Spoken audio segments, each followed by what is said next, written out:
Welcome to Shul.com. We are looking into and researching, does a person's mazal determine his life? Can he change it? Can he not change it? So this is a multi-part series. We're looking today at the Moed Katan Gemara in Daf Kawach Amud Aleph. Let's take a look. It's a statement by Rava, Amar Rava. Haye bene umzone. Haye is the length of a person's life. Bene, children. Umzone, sustenance, parnasa. La bezchuta talia milta. These things are not determined on the zechuyot, on the things that you are doing in this world. But rather, it is only dependent on the mazal that you were born in. So if you're born in a good mazal, it's good for you. If not, maybe not. Let's look at 38 on the in the notes on the bottom of our scroll here. Mazal. It says here, in this context, refers to the influence of celestial bodies over their events in the world. So this is also brought down in Masechet Shabbat, page 156, on A and B on both sides. It discusses, and we're going to open that up in the future. The Gemara in Shabbat records a dispute as to whether prayer or good deeds can change the influence of a mazal. And so the Rava's statement in our Gemara apparently agrees with Rabbi Hanina, which states that the influence of mazal is inescapable, that whatever you're born with, that's what you have. However, the primary view is that of Rabbi Yochanan, who maintains that prayer and good deeds can improve one's fortune. We're going to see that now in the Gemara. And who reconcile the views of Rava and Rabbi Yochanan, that's the Ran, the Me'idin, Tosafot, and the Ritva. We're going to go into all of them. There is no question, though, that a sinner who is liable to be put to death, someone who does something to the avon of karet, that will die before his mazal is dictated. So meaning, what they're saying thus far is that even if a person has a good mazal, he could do things to ruin it, or do an avon of karet to have it reduced. It is difficult to understand how Rava and Rabbi Hanina can be of the opinion that the length of a person's life, his children, and livelihood are determined by a mazal and not by any merit. In several places in the Torah, the Torah promises an abundance of these blessings to those who obey God's will, and the converse to those who disobey. Meaning, those who do good will have good in this world, and those who don't do good won't. Therefore, we must say that Rava considers mazal only a factor in it. That is a starting factor, but not the only one, and probably the main one in determining what the fate of the human being is. He agrees that its effect can be mitigated or partially mitigated by one's deeds. That's discussed with the Ran and the Ritva. And other answers that the dispute resolves only around individuals and not Klal Yisrael as a whole, because it's well known in Mazal Israel, and when it was referring to that was talking on the Klal Yisrael as a whole, as a sibur. There's no mazal on the entire nation, which means the nation is always going to survive and always have a form of beracha and always be around. But on the individual basis, there is mazal, not on the collective basis. So let's continue the Gemara. Now the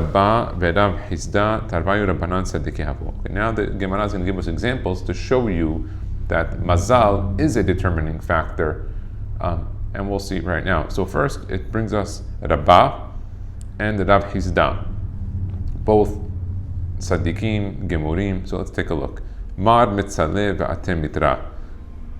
When both of these rabbis would pray, Umar mitzaleh ve'atem mitra, whenever they would pray for rain, it would rain. Which means if there was ever a problem of a famine, and any of these rabbis, Rabba or Rav Hizda, would open up the tefillah and pray, boom, they would look outside, clouds were coming, and the rain came down. Back in the day, it's brought down in a few Gemariyot, when there was a famine and they needed rain, they would put different rabbis as Hazanim, as Shlichei Sibur.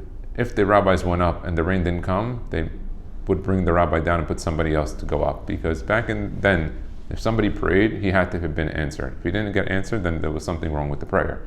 So here, the Gemara is telling us that both of these rabbis prayed for rain, and they would always be answered. Let's take a look here. So in essence, the Mefarshim wrote over here that what they were really saying is that if there was a gezerah, that there shouldn't be rain, these two rabbis had the power to override the gezerah and ask God for mercy. Rav Hizda, Haya Tish'in V'Tartin Shinin. Rav Hizda says that he lived 92 years. It's a long life, especially for the time of the Gemara, around 2,000 years ago. Rabba haya arba'in.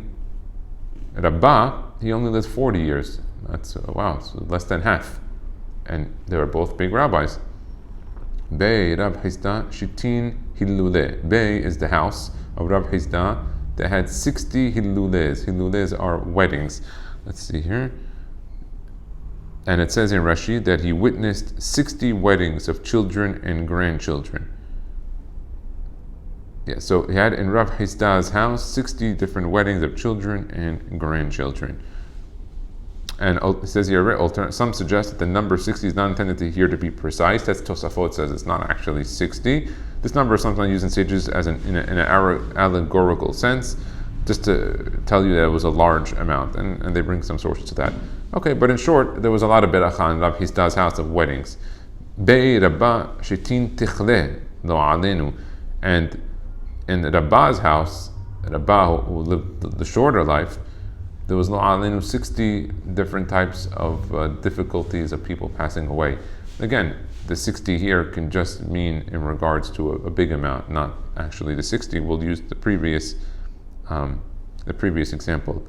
Bei Rabba Shitin Tichle. Okay, that was that. Bei Rab Hizda Semida Lecharbe Velo Mitba'e. It said in Rab Hizda's house, he was very rich, Rab Hizda, the dogs, he had dogs. We were speaking about, can you have dogs? Now you can't raise a dog in your house, but you can own a dog just as long as it's not being raised in your own home where you live.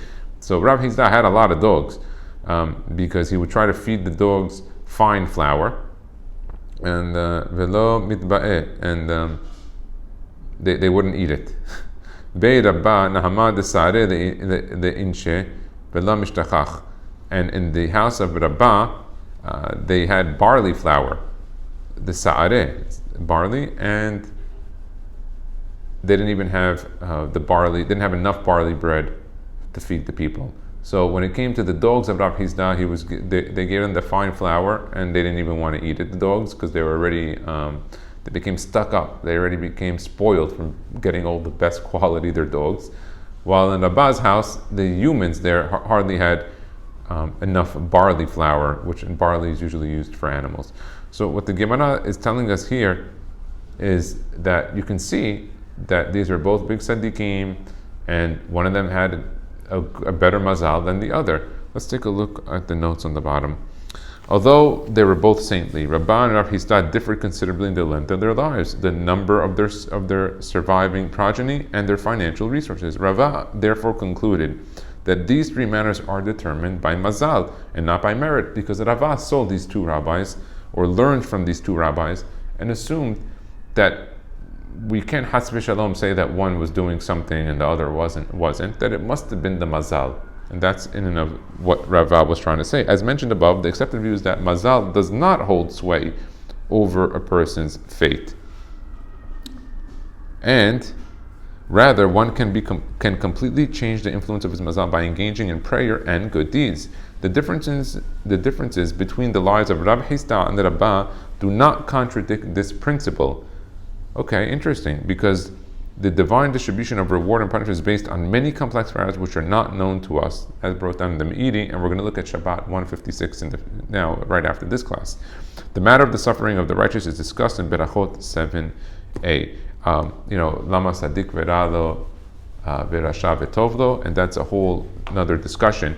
But we can see from this case that Rava felt that Bane Haye Umzone is at least based and has some form in mazal. There is an agreement amongst the poskim that a person can change it and make his life better by doing things, and also worse for that matter. And that in regards to all of Klal Yisrael as a whole, there is no mazal to Yisrael as a whole, and this is part one of our series in trying to understand how mazal affects our life. Baruch Adonai Le'olam, Amen v'Amen.